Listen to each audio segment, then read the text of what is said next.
Inilipat ng kulungan ang mag-asawang hinihinalang mga miyembro ng grupong ISIS dahil sa impormasyong may nagtatangkang itakas sila. Nagbabalik may ulat si John Consulta.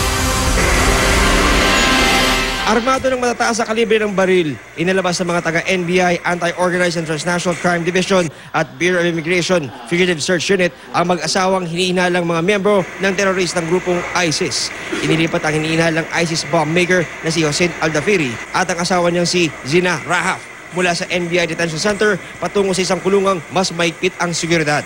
Nakatanggap kasi ang NBI ng intelligence report na may grupong nagbabanta sa NBI Detention Facility para itakas ang dalawa. Matapos dumaan sa proseso, isinakay ang dalawa sa magkahiwalay na sasakyan na puno ng mga armadong operatiba. Tahimik ang dalawa habang sumasailalim sa prisoner transfer. Hiniling ng mga otoridad na huwag nang kunan ang paglilipatan sa dalawa para sa seguridad.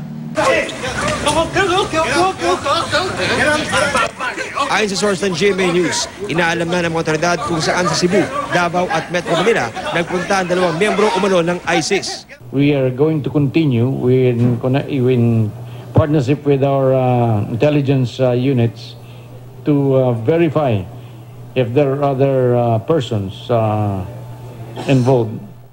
Isinasailalim na rin sa forensic examination ang mga cellphone ng dalawa para matukoy ang kanilang mga kontak at planong ihasik na gulo sa bansa.